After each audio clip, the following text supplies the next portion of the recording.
Good afternoon, and thanks for being here. Or if you're not here during our live webinar, thank you for tuning in and checking out this webinar entitled Bringing Music into Your Classroom, No Musical Training Required. My name is Joshua Chard. I am the Arts Integration Teacher Leadership Fellow for the Maine Department of Education, Office of Teaching and Learning. I am a second grade teacher at East End Community School in Portland, and I am the 2024 Maine Teacher of the Year. And I am really excited to have this conversation because this is a topic that is near and dear to my heart. Obviously, arts integration is at the heart of everything I believe in and everything that I do as a classroom teacher. But I'm really excited to have a conversation today about how you can bring music into your classroom, and you don't have to be a trained musician. You don't have to have a musical background to bring music into your classroom and to infuse your teaching with the joy of music. I have three guests with me today, and I'm really excited about this because about a month ago, my newsletter article was about leveraging the content area specialists in your building as you start to explore integrating arts into your classroom. Most of us have an art, at the very least, an art teacher and a music teacher available to us in our buildings part-time. And what I know about those people is that often they feel isolated and like they live in a silo of their own, but would love to have more opportunities to talk with teachers about how to bring their area of specialty into their classrooms and to be able to work with you and collaborate with classroom teachers across the building. And so I want to live what I believe. And so I invited three of my favorite music educators to join us this month for our webinar. And I'm going to give them a chance to introduce themselves. And I'm going to start by asking Zach Arenz, the 2024 New York State Teacher of the Year, to go ahead and introduce yourself. Hello, hello. Thank you, Joshua. Thank you for and to the state of Maine for inviting us into the conversation. I am Zach Arenz. I am a kindergarten to sixth grade music teacher in Rochester City School District in New York. And I have been teaching in this district for 12 years, and I've been teaching for 13. I formerly spent a year teaching internationally with middle school, but my content area, the area that I initially set out to teach exclusively, was that of band. But I have settled my way into the classroom music space as well, and I am just very excited to share some thoughts with you today. Thanks. Thanks, Zach. I'm really happy to see you. Full disclosure, the three people who are on this call with me are also really good friends of mine. It's just so exciting to see all of us together in a room. Next, I'm gonna introduce Louise Smith. Louise Smith is the 2024 Mississippi Teacher of the Year. Hey, everybody. I will probably sound the least like y'all, and I use y'all a lot.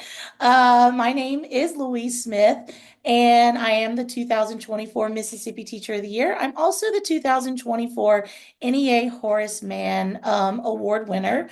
Um, and I am a national board certified band director in the Pascagoula Gaucher School District, which is located along the Mississippi Gulf Coast. So I live about a 5-minute walk from the water.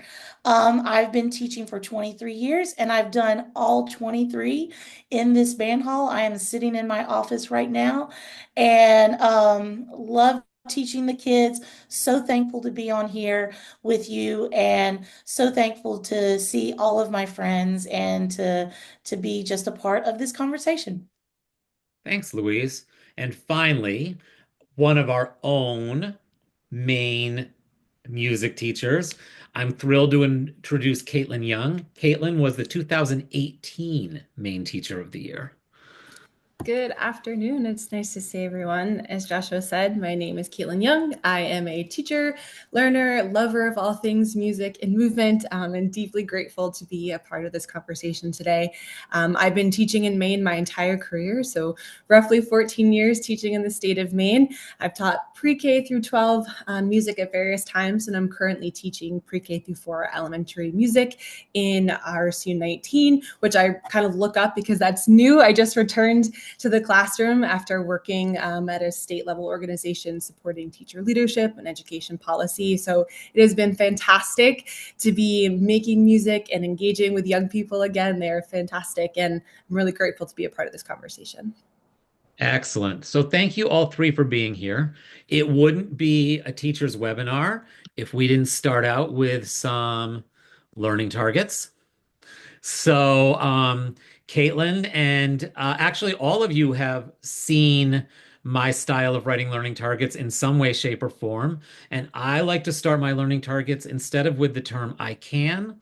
I like to start my learning targets with let's because it feels like more of an invitation to me rather than a here's what you have to be able to do at the end of this. So, our learning targets for today are let's explore practical ways to integrate music into any classroom, regardless of musical background. Let's understand how music can support academic achievement, student engagement, and classroom culture. And let's build some confidence in using music as a tool for teaching, even without that formal music training. And so that's sort of what we'll be working on today. And I hope that when we leave today, you all feel like you have a little bit better of an idea of some things that you can try in your classroom. So we're going to jump right in. This is going to be panel discussion style. And we do have, right now, we have one guest in the room besides the panelists. Some may join us later and others may watch this asynchronously. But for the person who has joined us for this webinar today, please feel free to unmute yourself and shout out, throw out some questions or participate in the conversation. This is going to be a pretty informal three friends chatting about music. We love to talk about music. We're all music geeks. And so please feel free to unmute yourself and just chime in. Don't feel like you have to stand on any formality here. The first thing we're going to talk about today, and I'm going to throw it to Zach to start, is why is music important in the classroom, even for teachers who aren't musicians? I mean, don't we have music teachers? Isn't that where our students get music? Why is it If important to only. bring it to the classroom? No, it's so important. I mean, when you walk into a space, if there's no music playing, the mood shifts, right? You walk into a favorite restaurant, you're walking through a store, it's really noticeable when there's nothing happening in the background. So I think first off, music is just a great way for a classroom teacher to just use it as a tool to break the silence. I wouldn't go off and recommend to do it 100% of the time. There are differentiated reasons why certain students want music and other students don't want music, but music just changes the mood of a classroom. We can look at all of the ways, and I'm sure we will discuss all the ways that music changes the dynamics of the way the brain works. A student who is working with music, who is making music, who is listening to music, their brain develops differently. We know that that's backed by science. So why wouldn't we want to use those tools to enhance our kids' learning? And then I also think music is just a beautiful way to naturally create teamwork. Yeah, all of the music we listen to in a movie, it happens because so many people came together to make it happen. And I think that classroom teachers could just very simply use music as a tool to create a really beautiful community. Caitlin or Louise, do you want to add to that? I like what he said when he talked about how music is, when you walk into a space, music, you can, it's, if there's nothing going on, you can just feel the silence. Joshua and Zach and I had the opportunity to go to the White House and for a state dinner. And every teacher of the year who walked out, they talked about the music that was playing in the background, how it was not intrusive, but it was so lovely, and how it just warmed up the space and it made it special. That it just there was just a specialness about being in the space. But I when why do I think music is important? I think music is just basic in human development. Before babies can speak, they hum and they babble, they bounce. And so They bounce before they walk. Have you ever watched a baby who cannot walk stand there and just kind of bounce up and down? It's because they're responding to the music. It's very basic. It's already in us. During tough times, we turn towards music. There's a great speech out there by Carl Polnack. He did it when he was the music director at Boston College, I think it was. Yeah, Boston College. And he talks about how he talks about how when there were tough times, how people turned to music.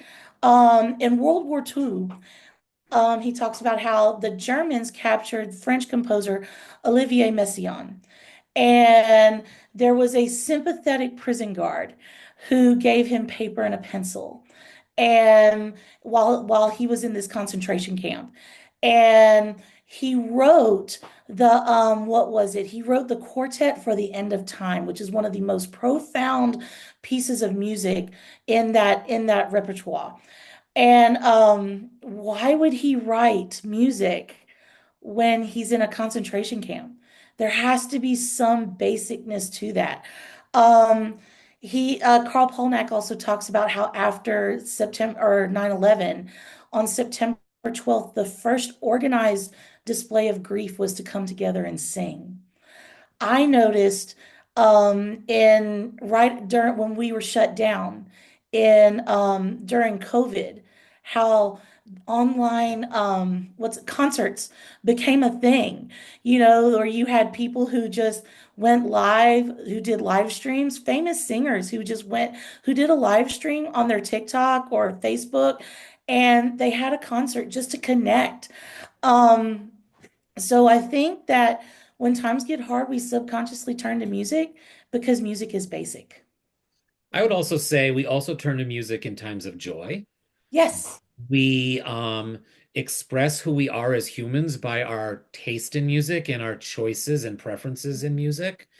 And that when we bring music into the classroom, especially if we give students the opportunity to select the music that we are doing in the classroom, it creates ownership and it gets students excited about being in the classroom. Kaitlin, I saw you unmute yourself. What did you want to say?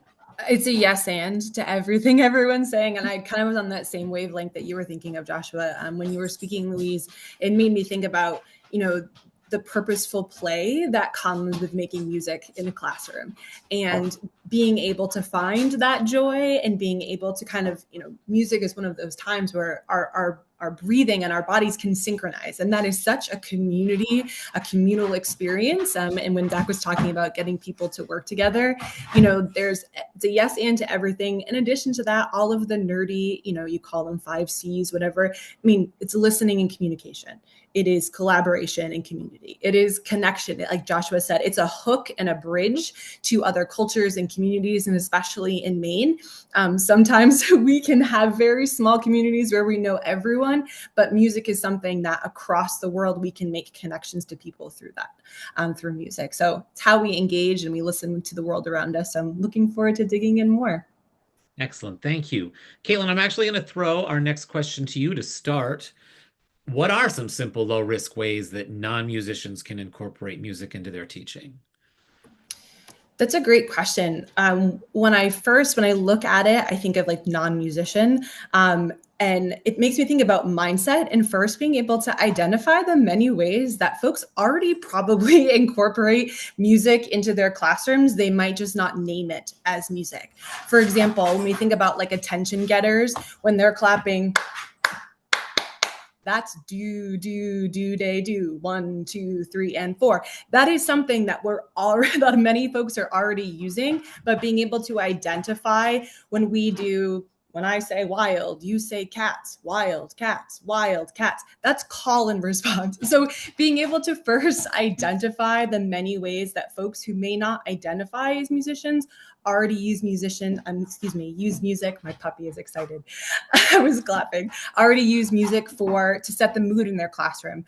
Are you someone who uses lo-fi music or something to be able to have a calming bit of sound as folks come into the classroom?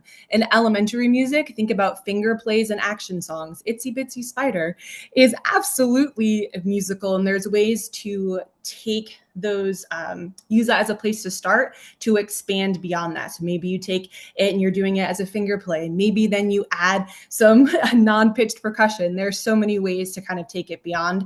And when we think about brain breaks, sometimes when we think about brain breaks or folks who use morning meeting energizers, often those have musical qualities to them. It's being able to identify that. I can nerd out because I have like a whole list of so many different ways. But I think that's kind of the first place when we think about low risk ways, is to look at what we're already doing and being able to, like you said, connect with your fellow music teacher, because they might say, hey, when we were reading, when we were doing a Maine literacy night, we are sorting syllables the same way you're sorting rhythm syllables. That is a connection that we can make beyond. Great. Zach, you want to throw in anything into this conversation? Yeah, the first thing I thought of was when Kaitlin mentioned lo-fi. It instantly sparked a memory of a really great podcast that I love listening to called 20,000 Hertz.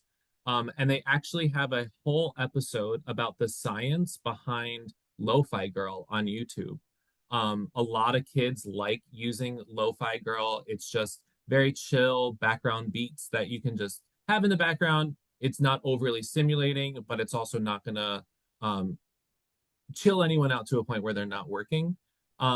But there's so much science specifically behind the music that's there, that just talks about all of the ways that your brain starts working differently just because of the fact that there's music happening in the background. One of my other favorite examples of these low risk ways we can use music in the classroom, especially with the lower kids, are by creating rituals and routines that are surrounded by music. I think for us in the Rochester City School District, we have a really amazing pre-K department who works with the classroom teachers to identify very specific songs with melodies that we all know. Do you know the Muffin Man? Or Twinkle Twinkle Little Star, or whatever variety of folk melodies you're familiar with. As long as you set them in stone and you're really keen on the lyrics, you can have something as simple as like wash, wash, wash your hands, wash them up and down, scrub the front, scrub the back, scrub them all around. And just to teach their kids how to wash their hands and be mindful about washing their whole hand. I think those are really simple, fairly low risk. I know that singing can be very scary for someone who's not comfortable with it, but I promise you, as a teacher, as a music teacher, as a qualified music teacher, there's really no such thing as bad singing. I think any singing is good singing. And the kids are going to learn from you. They'll take that risk if you are willing to do it with them. Yeah, I would jump onto that and say that when we say things in front of our students like, I'm not a very good singer, or I'm not a very good artist, we create a mindset among our students that we normalize putting ourselves down. We would never say in front of our students, I'm not a good mathematician, or I don't understand history, or I'm not a very good reader. But we so I think that that's a really good point, Zach, is that your students don't care whether you have perfect pitch. Your students don't care about your tonality. What they care about is if your face is joyful as you sing and make music with your students, that's going to release all these positive endorphins in their brains. And really, it becomes part of the culture of your classroom, that excitement and celebration as part of the culture of your classroom. Louise, you work with slightly older students than the rest of us. What do you think about all of this? I think you think that I work with slightly older students, but they remember the things from elementary school. And when they hear it at the middle school and high school, they still nerd out over those elementary school things. So they still get really, really excited. One of the things that I love that Kaitlin said was that it's a gateway to make connections. So to me, one of the lowest risk things you can do is just create a playlist. So whether it's Spotify, Apple Music, whatever music service that you use, create a playlist. I love a good playlist, but then it's also a way to start introducing them to different genres. How many kids have really listened, have dug into some Broadway music? There's some wonderful, like musical theater stuff that they may not have ever heard or been exposed to. Or I created playlists to play in the cafeteria one year. Like one month, it was music from India. And then the next month was music from China, just to get them exposed to different countries because they'll never have been there. Or how many kids really listen to classical music? And or to jazz music down here. Or if you want to start off easy, I know they love Disney music. So just create a themed playlist um, for them to use. And then there's all sorts of ways to just create engagement with that. And I love what Zach was saying with the rituals, just like transitions. If you are having students move to a carpet, you know, put a song on that is their movement song, and just like you have to be there by the time I finish this. You will never see kids move faster to get to a carpet than if they think that they are being timed with some music. So it's just real low risk, and playlists do that, and all sorts of things like that. Awesome. Thank you so much. Thank you. I would agree with all of those points. One of the things that I love to use for background music when we're working is I have a lot of recordings of indigenous music, indigenous to our what is now the United States. Um, and students are really interested and fascinated by the rhythms and the call and response that is a part of that music. And so I'm down for everything you're saying here. And I'm going to throw the next question to Louise. And as we go through, I know we prepped some answers for some questions, but I'm also noticing that we're answering some of those questions as we go. So we may skip some of our questions as we go through because we've already answered them. But Louise, um, you know, what classroom teachers feel like they're under a lot of pressure to hit on the curriculum, right?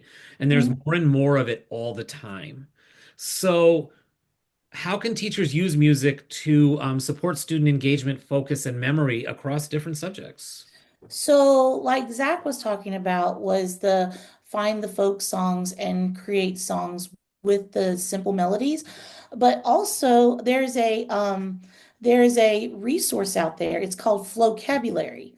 With it, I think it's through Nearpod, but they have already a lot of pre-recorded resources. And so pre-recorded songs, so as you listen to that, that might be helpful to incorporate vocabulary into your classroom. And the things that there's songs there to help them remember how to do memory. Like I was watching one last night on fractions, and I heard them start talking about the denominator and the numerator and how where those numbers are located and all that kind of stuff. So that vocabulary seemed to have a lot of great resources to create memory for different subject areas. And if a kid's singing and they're excited about it, they're engaged. So they're focused and they're engaged. When it comes to student engagement from me, like I said, I love a good playlist. I have a chill playlist. It's on my phone. And for me, because I focus with music playing in the background, I don't understand the science of it. All I know is that I put on music and I focus better and I'm able to get more work done. So my personal playlist has Joni Mitchell, Billie Eilish, Nora Jones, Van Morrison, Ed Sheeran, Birdie. Was it Sam Smith? I have a lot of those people on my playlist, and it's the slower stuff, and it just helps me focus. So I will take my chill playlist, and when my students are doing written tests, that's what I'll play in the background because a lot of it, you notice, the kids will say, Miss Smith, I don't know who these people are.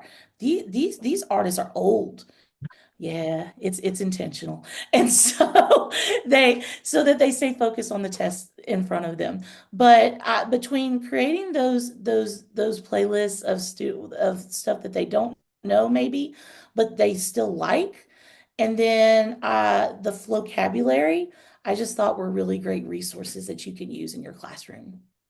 I want to jump in a little bit and add that in my classroom, we sing a lot, but not all of my students are into singing, but they all can listen. So I never force when we're singing some songs, either at morning meeting or at transitions. I never force everyone to sing because I know the students that are have decided that they're not ready to be joining us with the singing yet. And it is a yet, they will. I don't want to taint that process. They're listening, they're hearing it, and it is sticking in their heads whether they're actually singing along with us or not. So I But think they that's a still really hear important thing to add. It's different in a music classroom. There is a participation expectation in a music classroom.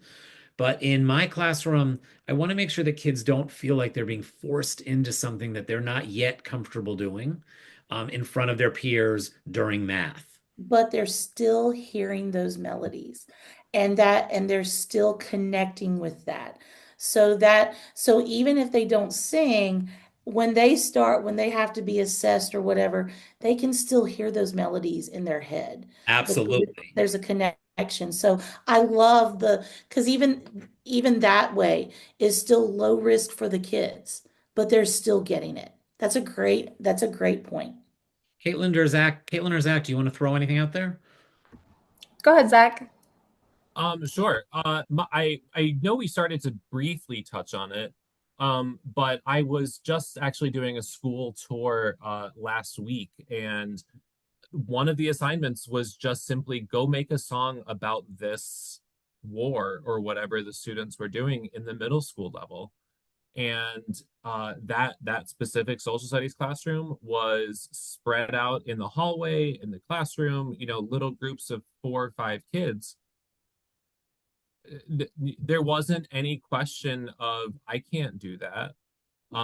The students just did it. I'm sure there's a lot of expectation that goes into that. Of course, that's not something that I would say, go ahead, do that tomorrow. I don't think that would work. But you got the kids excited to create something that's their own in a way that will probably be way more memorable than coming from a textbook. I also think we started to talk about playlists, but have the kids to create a playlist to match whatever you're doing.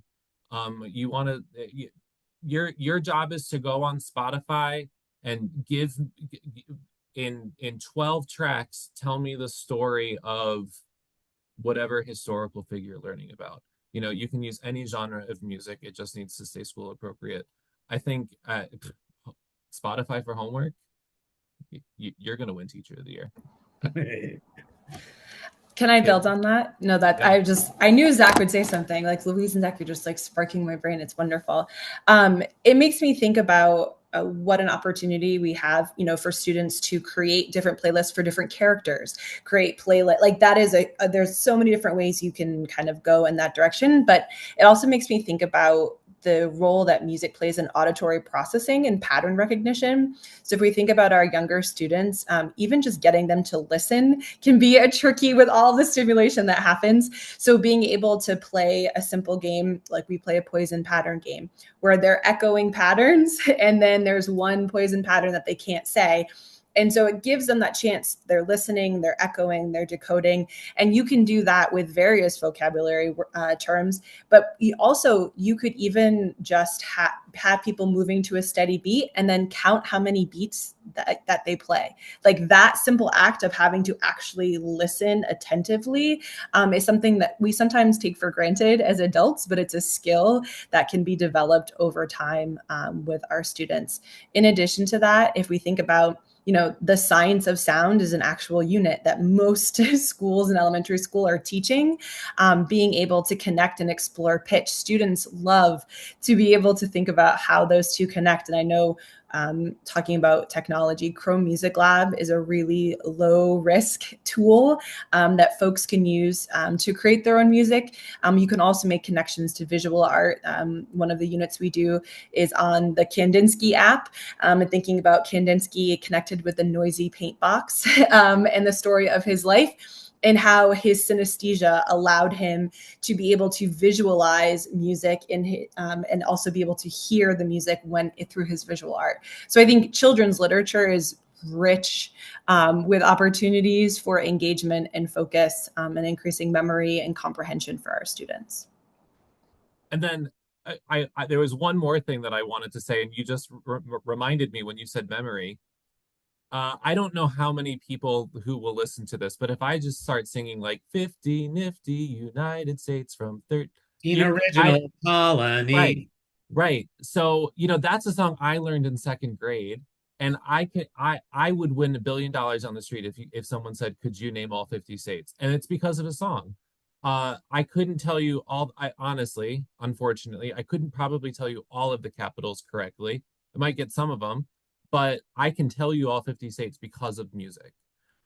So I think, right, that's another great launching point. Excellent. Thank you so much. I am going to throw the next question to Zach. I feel like we've touched on this a little bit, but what are the let's talk more specifically about we've talked about the benefits. Let's talk about ways, maybe some specific strategies for using music in math, literacy, science, social studies, and I think we've touched on that a little, but let's expand on that a little bit more. Well, so first, when I first read academic benefits, the first thing I thought was test scores, unfortunately.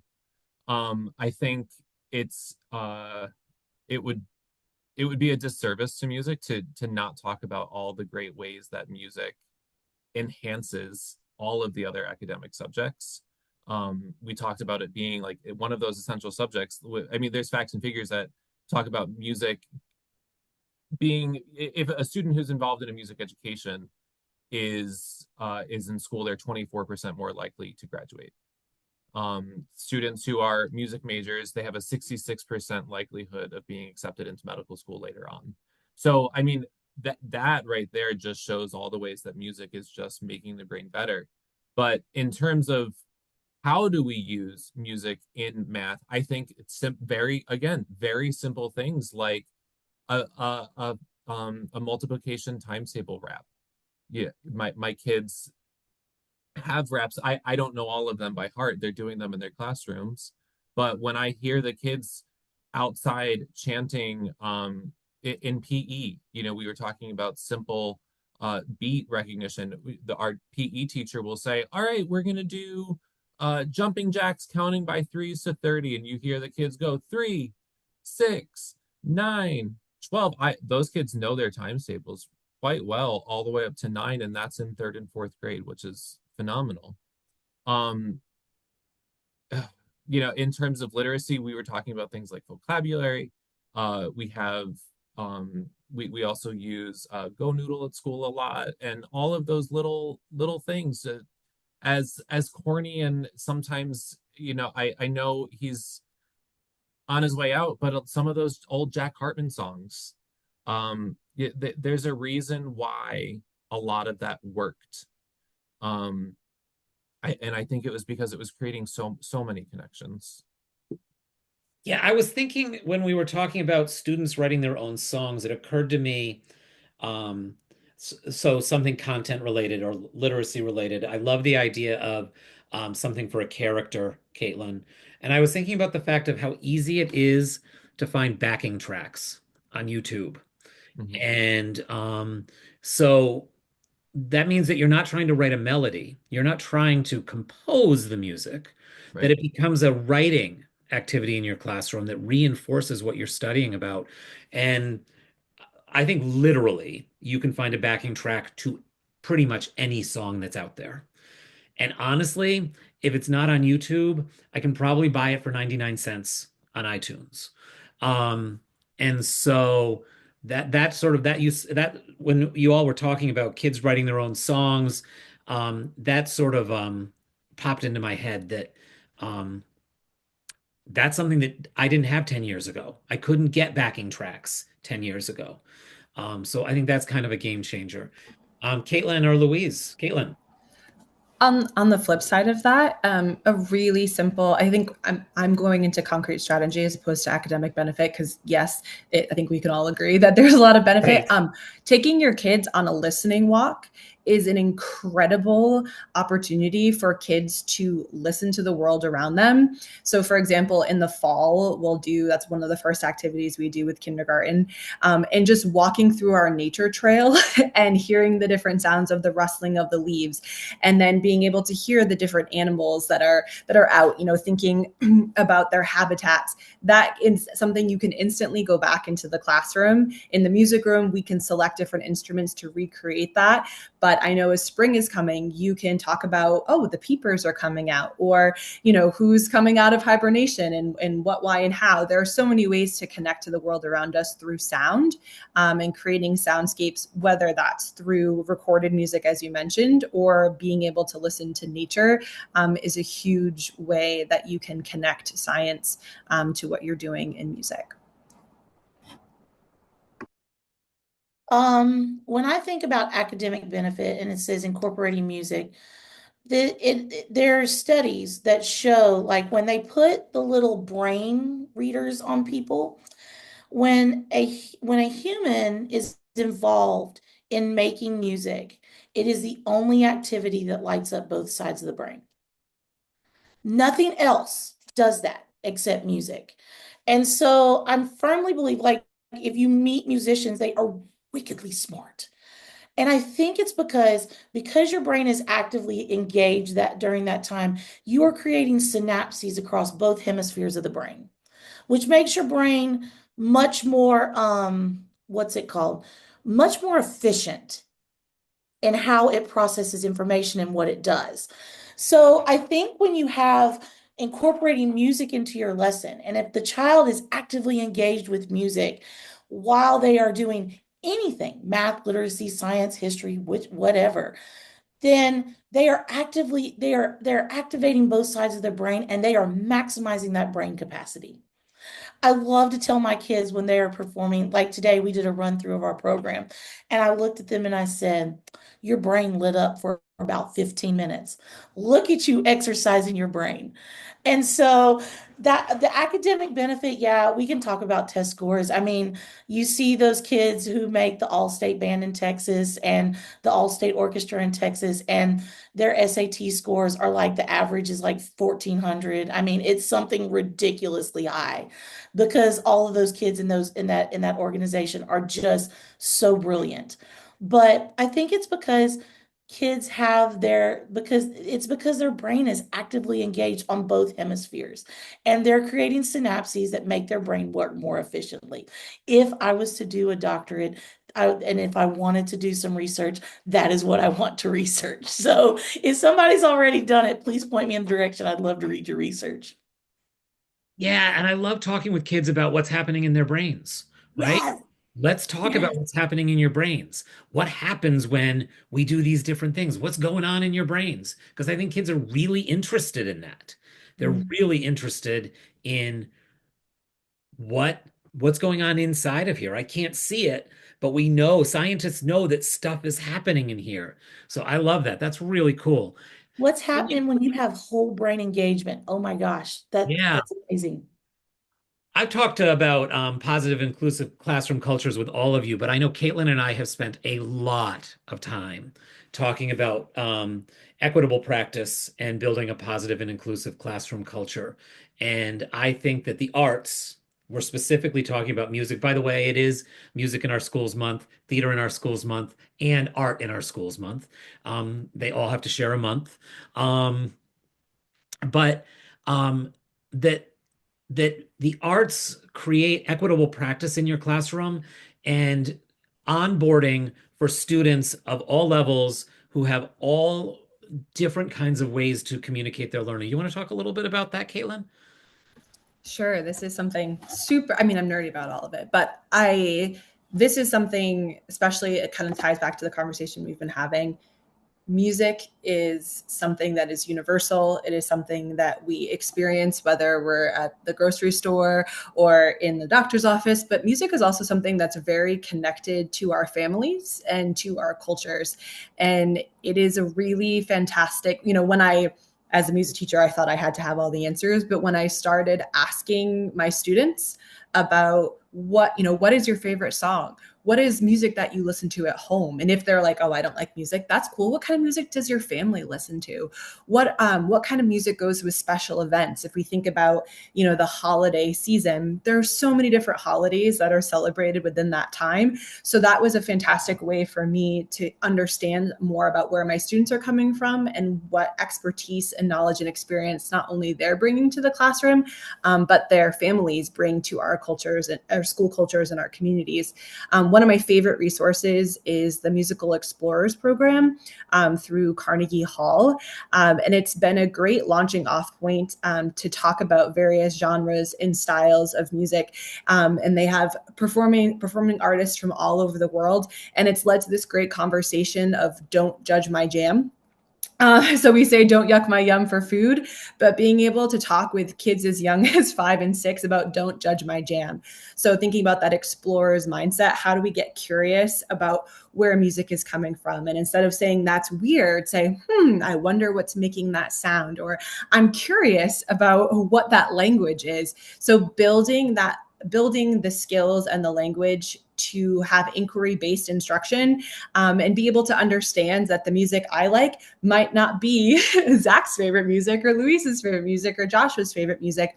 But when we talk like musicians, we can say, oh, I noticed the steady beat. I noticed the rhythm. We're building vocabulary so students can talk across genres and styles and cultures and find the commonalities.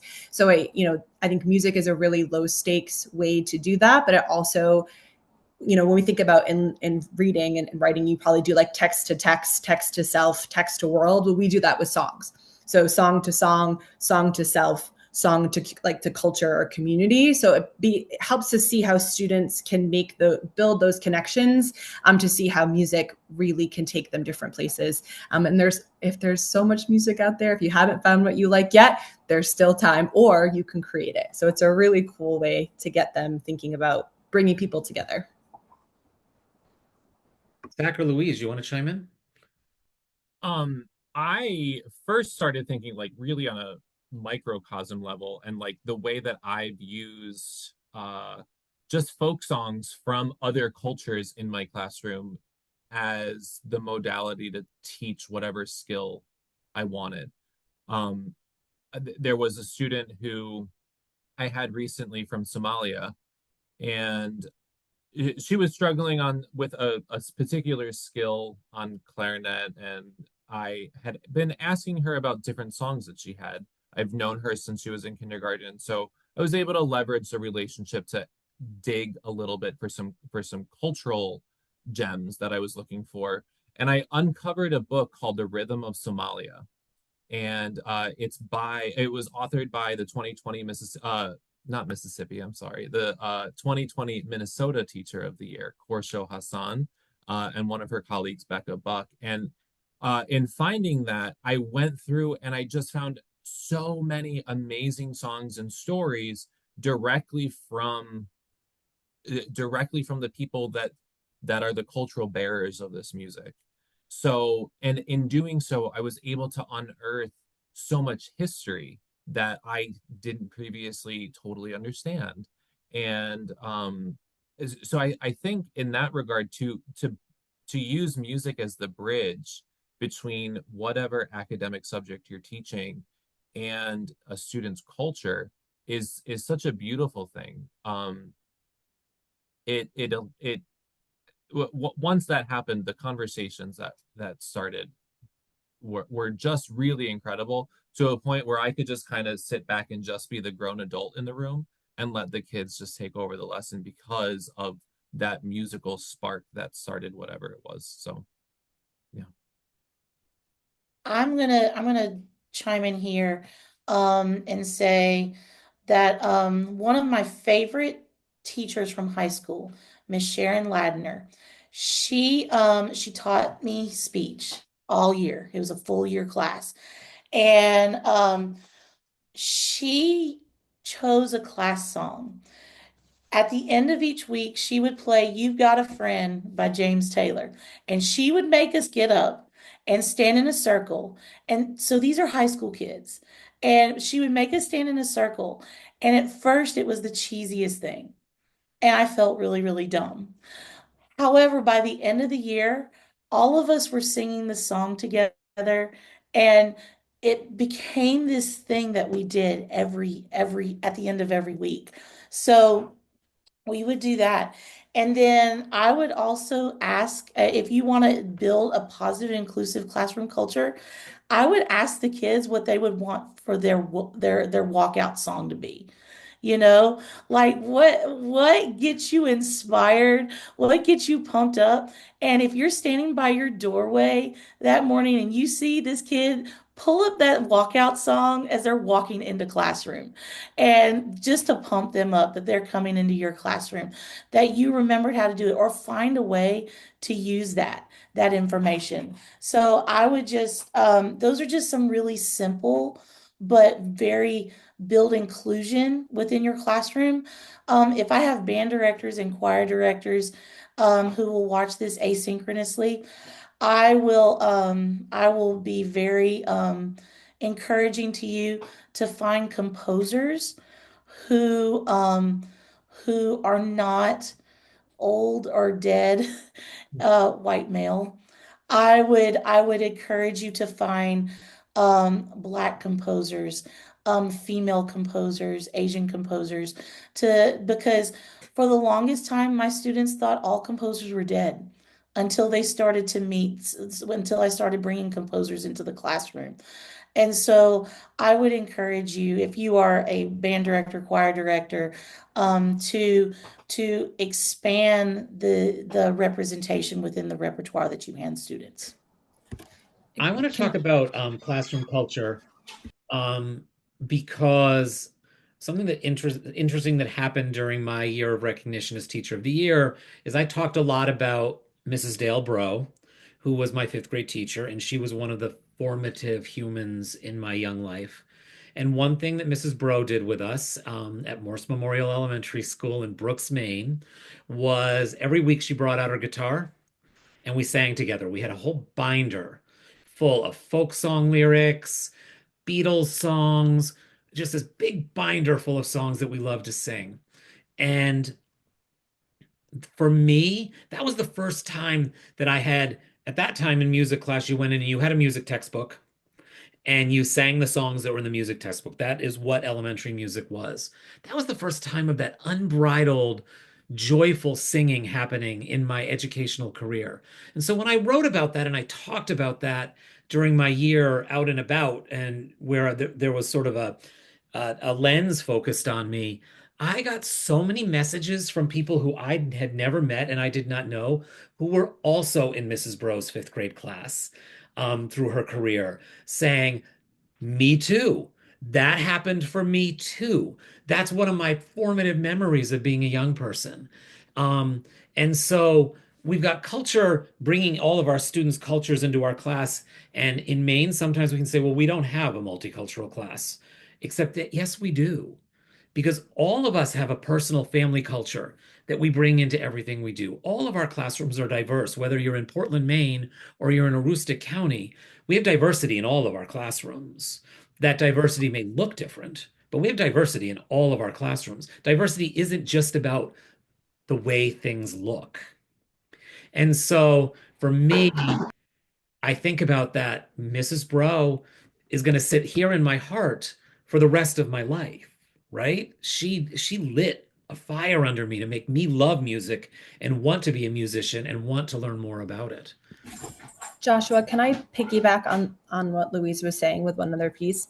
Yeah. I think there's also representation through literature, through children's literature. We think about, often folks have like trailblazer units in their classroom, incorporate musicians and composers into your classroom that way. For example, my second graders are obsessed with Trombone Shorty right now, and learning about New Orleans. And my fourth graders are really interested in learning about Evelyn Glennie. So there are so many trailblazers in the musical world that I think sometimes we forget to incorporate into the classroom because we think our music teacher is going to incorporate that, and they should. But like Louise said, I think we have such an opportunity in the music we select, but also in the literature and who's represented throughout our building when it comes to music and to various cultures. Thanks for that. Let's talk quickly. We touched on it a little bit, but what about technology and digital resources? Louise, let's talk a little bit about leveraging technology because I don't play an instrument. My instrument is I studied voice. I am a singer, so I do play an instrument. My voice is my instrument. Yes. Um, but you don't have to be, you don't, again, you don't have to have musical training. Um, to bring that music in, and technology has really made that easier, I think. Kaitlin touched on it earlier about the Chrome Music Lab and how there's, especially for elementary students, there are several things on the Chrome Music Lab. The Song Maker is just precious, and what they are able to do to make their own songs, save it, and then share that with each other. That is so special. If you need a little bit of a more advanced version because middle school kids and high school kids think they're too cool for school, GarageBand, that Apple provides. So they have several things in GarageBand that you can create your own music. A student here in our district started creating his own music with his friend on GarageBand, creating their own beats and doing that, and ended up putting that on Apple Music, and Spotify, their music was able to be streamed. So that is a way for them to create things for using all of that technology. I personally have an app on my phone called Drum Beats Plus. And there are several drum beats that you can put there. And the ones with the crown are the paid version. I'm cheap and I haven't paid for it yet. And so, but there are still several things that you can use to create, if you're not confident doing this, or to keep a steady beat, download that Drum Beats app. It's free. It's got a lot of really great free things on it for you to have that drum beat in the background, to have kids moving in time, to have them staying focused. So there are lots of really, really great things with that. And once again, Apple Music and Spotify are great. So that's what I could think of in terms of leveraging technology in your classroom. Great. I want to be mindful of the time. We have about 8 minutes left before I want to close things down. Zach or Kaitlin, do you have anything quick you want to add on technology? I can be quick. I would say don't underestimate the power of YouTube. Especially like I see the younger students get involved with, all their songs and learning, during carpet time or whatever with their classroom teacher, but I so rarely see it later on. That music to curricular content is so important. Don't forget about it to and through middle school and beyond. I think all kids would eat it up. And to build on that, and that's a great way to maybe you use a song as a launching point for a prompt or for a conversation starter. Being able to listen to instrumental music is not something folks do often. So YouTube is a great way, and you can embed it into your Google Slides so you don't get all the things on the sides. As someone who's learned that lesson the hard way. And then another tool is Soundtrap, which again is kind of similar to GarageBand, but some of our middle schoolers have used it in the past to create loops. Lord, love ourselves some loops, and being able to record sound and found music. So that's something that folks can use to incorporate technology as well. Excellent. Thank you so much. I feel like we've already covered this question. I think we've talked we've covered this question in many different ways, so um, I shared a success story where music made a significant impact on student learning. Do each of you maybe have a story about a student that you've seen um, change, become hooked in, become more involved because of music and having access to music in their classrooms? I have a wonderful one. I really want to tell this story. Okay. I had a seventh grader who came to me. His name was Uziel. And Uziel, he read as a seventh grader, read at a beginner kindergartner level. And I wasn't sure what I was going to do with him when I started testing him for instruments, but he managed to test well for flute, so he got a flute. And I spent the year looking at Uziel, telling him, the same skills that you're going to use to learn how to read music are the same skills that you use to learn how to read words. And I just kept telling him that. And that it's just shapes that have some meaning. You just got to know what the meaning is. And so I'm a big proponent of teaching students how to read music. I don't do a lot of rote teaching. My kids are going to learn how to read. They're going to learn what the notes are, what the names of the notes are, how many beats they're going to get. And I just kept encouraging Uziel, if you learn how to read this music, it's the same skills that you're going to learn how to read. I went to his reading interventionist at the end of the school year, and I said, "Where's Uziel now?" And she said, "Louise, band has made a difference for this child.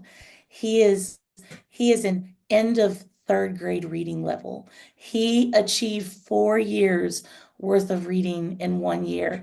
And she said it. She's like, his learning how to read music gave him the confidence to learn how to read words. So I was really, really excited. That's my success story about trying to get people how to read music and how that helped him how to read. That's something that he will take for him forever. So I was really excited for him. Any other stories that people want to share? Um, Small moments are really what I'm celebrating right now is returning to the classroom. There's lots of things going on. And I think we all could probably tell stories for hours. Maybe that could be just its own webinar. But small celebration in the last couple of months for me was one of those tricky fish students who wasn't necessarily the most participatory, was kind of off to the side. You'd see him in the hallway and they'd give you the one of these. Came up to me in December. We had been doing sleigh ride, body percussion to sleigh ride, good old Leroy Anderson. And he was so excited to tell me that on the bus on the way to school, they heard sleigh ride. And he got everyone to do the A section. And when they were making mistakes, he reminded them and he counted out the rhythm syllables. And it was one of those pieces where you're like, he was listening. Oh, like again, like what we think engagement looks like versus what engagement and leadership looks like in music is goosebumpy good. But it's small moments like that. I think oftentimes we think about music as the product, as the performance, but it's the process of musicking and that, building that confidence, building that ability to listen and lead. I think that's really why we keep coming back for more every day. Well, and I think that goes back to what I was talking about earlier, right? That participation looks different for different students. Mm-hmm. And that we shouldn't take it personally if a student's participation style does not match the participation style of the students around them. Zach. I'm just thinking about like the multitude of students are who present behavior challenges in the classroom, kindergarten through third grade, and then they arrive in band and I welcome them with warm open arms, and I get to sometimes be the first teacher that calls home and says your kid is doing something that's really amazing.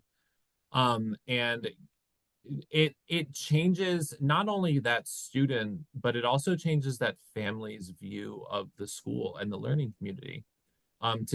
To have probably received 3 years or 4 years of not so great phone calls home, to have a teacher just to call home and say, Wow, I'm so lucky to teach your child. Did you hear them play Hot Cross Buns again? Like, is just so special, and I love being that person who gets to do it. I mean, I could pour for days and just tell all the stories of every student that I've been able to make those phone calls. It's I the feel best. like Caitlin's right. I think we need to do a happy hour where we just sit and share success stories about our students. I'm gonna skip on to the end. Um, I would love to request that y'all, I'm going to set up a Google Doc and that we can all have access to, and I'm going to ask you to share all the resources that you talked about today, which I will then post on my Padlet. Um, I want to invite, I know we had someone listening in and hearing our stories. Is there anything you would like to ask or talk about before we finish up today?